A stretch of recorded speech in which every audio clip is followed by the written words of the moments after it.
known as the Federal Reserve, whose actions since hearing it have seen their despicable actions of skyrocketing interest rates, destroying fully 1/8 of the U.S. economy that has now evaporated into nothingness, over $4 trillion in wealth belonging to average American citizens, all of whose life and retirement savings being kept in the U.S. stock markets, now sees its being on track for the worst December since the Great Depression, and today sees only President Trump standing up to these deep state monsters in the Federal Reserve, slamming them for what they think they are doing. As to why the deep state is preparing to collapse the U.S. economy is due to their Russian collusion coup plot against President Trump going up in flames faster than they can pour fake news water over it to keep it from being extinguished, and whose few remaining flickers of life are only being kept alive by the deep state-aligned mainstream propaganda media establishment outright refusing to allow the American citizens to know that MI6 operative Christopher Steele, who created the made-up Trump-Russian dossier, has confessed under oath in a British court that Hillary Clinton did pay him to create it so she could use it to contest her election loss to President Trump and then overthrow him. Though the fact that this Trump-Russian dossier was paid for by Hillary Clinton to overthrow President Trump is still being kept from the American citizens, it has nevertheless just caused the deep state-aligned reporter who first reported it, named Michael Isikoff, to admit that it's likely false, but whose admission of this fact is only being made because of him knowing the great significance of a little-known ruling handed down by the United States Court of Appeals for the District of Columbia yesterday.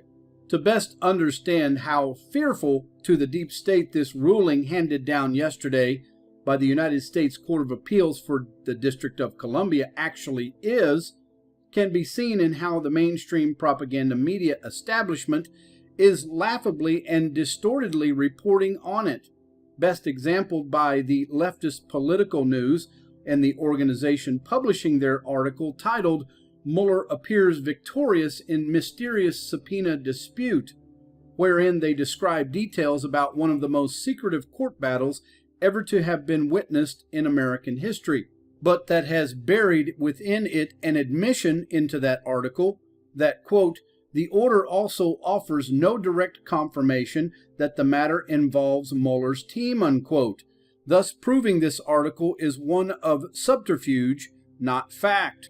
As to what this secretive ruling is truly about can be best understood when knowing that this main issue arose out of a lawsuit filed in Washington, D.C. Superior Court by 3 Russian citizens against MI6 operative Christopher Steele's company Orbis Business Intelligence Limited, that is based in London and was founded in 2009 by former British intelligence professionals who were paid by Hillary Clinton to create the made-up Trump-Russian dossier wherein these 3 Russian citizens were defamed.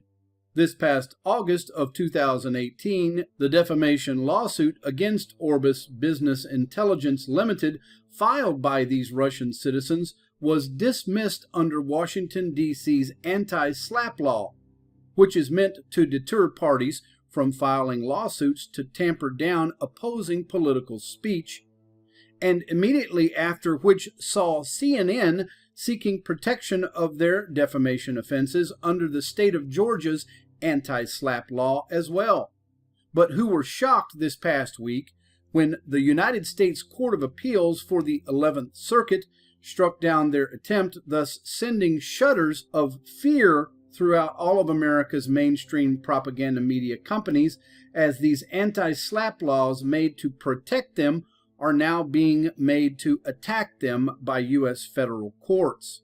In understanding how Trump's federal courts are now attacking these anti-SLAPP laws designed to protect companies like Orbis and CNN from defamation lawsuits, it's most important to note that both of them were being defended by the Washington, D.C. based international law firm Alston and Bird, whose attorneys Kristen Hol-Eichhoff represented Orbis against the lawsuit filed by these 3 Russian citizens who were defamed by the made-up Trump Russian dossier. By knowing Alston and Bird attorney Kristen Hol-Eichhoff represents MI6 operative Christopher Steele's company Orbis, and President Trump being warned by MI6 of the grave consequences if the public showed ever knowing the full truth of what's going on, it was no wonder that the United States Court of Appeals for the District of Columbia oversaw one of the most secretive court cases in American history, but whose ruling yesterday eviscerated every claim made by attorney Eichhoff to protect Orbis, and who must now comply with the subpoena issued to them.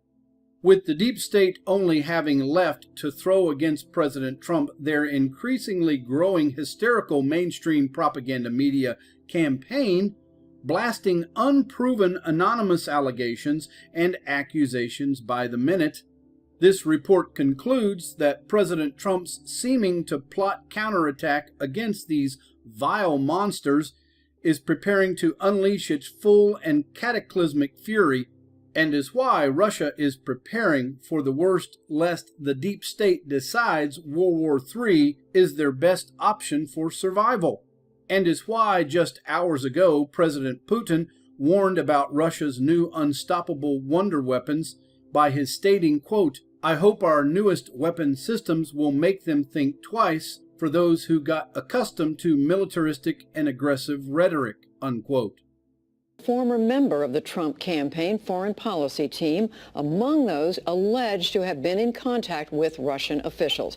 Carter Page manages an energy investment company, and he joins me now. Mr. Page, thank you for joining us. So briefly start out by telling us how you knew or know Donald Trump, and what kind of work did you do on the campaign last year? You know, it's funny you were just talking about leaks with your former interviewee. You know, I don't talk about the internal works that I did to help the campaign. I was a junior member of the campaign's foreign policy advisory group, and I didn't had. Compared to other people that were had much more direct interaction with Mr. Trump, who I never actually briefed or was in any small meetings with. I went to many rallies with him, but never any direct meetings. So, I think there's a tendency to, talk about a lot of internal dealings in the U.S. government, as you were talking about, and I think, yeah. Let me just move on by saying, but you were a member of his foreign policy team. We were just talking about that a moment ago. But my first question then, after that, Carter Page, is to ask you, you're aware of these reports out there that there were officials in the Trump campaign who were in repeated contact with Russian officials, Russian intelligence officials, during 2016. Were you one of those campaign officials? Well, Judy, that going back to the question to Sean Spicer about fake news. I mean, yes, I'm aware of the reports, which I saw on the front page of the New York Times today, but I think, I can actually answer that question as to why that was fake news. That was just a regurgitation of old reports based on the dodgy dossier that the Clinton campaign came out with. So in other words, yes, I'm aware of these ongoing public relations attacks against the administration and people who have supported it. But well, let me just stop and say the reports are citing intelligence agencies. So we're talking about the CIA, the FBI. So you're saying these agencies are not to be believed?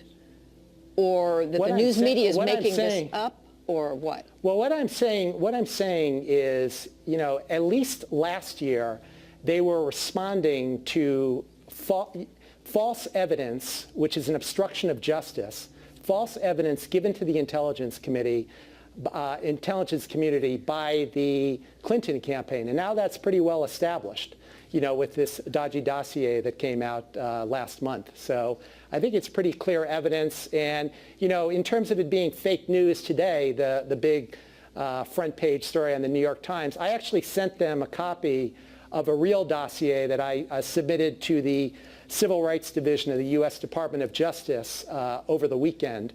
And unfortunately, to one of the authors of that front page article, and that never got included at all. So, it's very one-sided. We only have a limited amount of time here, so I want to use this time to everyone's advantage and ask you. You were in Russia. You've worked in Russia for a number of years. You clearly know Russian officials. Where do you think this comes from? Were you in any kind of contact last year with Russian government officials?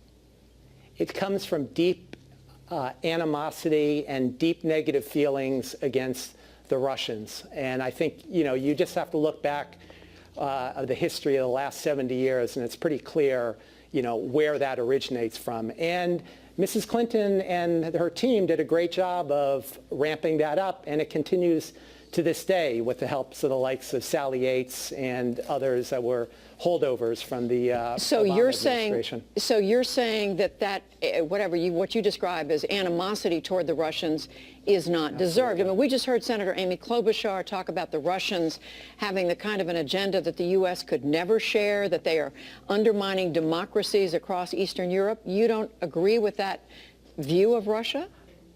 I view it as a two-way street. And, what I talked about in my speech in Moscow in July and what President Trump and President Putin talked about in their initial call was the concept of mutual respect.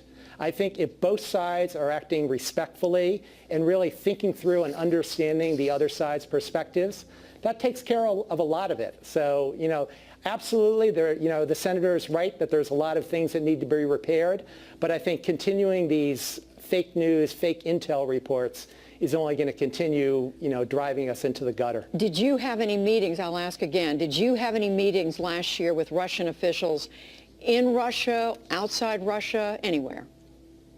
I had no meetings, I might have said hello to a few people, as they're walking by me at my the graduation speech I gave in July, but no meetings. So, in other words, these reports that are citing in very specific detail what intelligence agencies say they have discovered, continuous, repeated contacts between the campaign and Russia, you're saying that's entirely made up. Is that what you're saying? Judy, I don't think they said discovered. I think that they're looking at it. So it's a nice way for the enemies of the administration and the enemies of positive U.S.-Russia relations to keep stirring this negative pot over and over again. And admittedly, they've done quite a good job over the last year. So I have to hand it to them as excellent politicians. Are you cooperating with any federal investigators who are looking into this? Have you been asked, for example, by the FBI or another agency to answer questions? And if you were called on to go before, say, a Senate committee investigation, would you be willing to do that? I've never been asked by anyone in the FBI or any of the other agencies over the last year. And I think, yes, I would love to have the opportunity to speak with the Senate.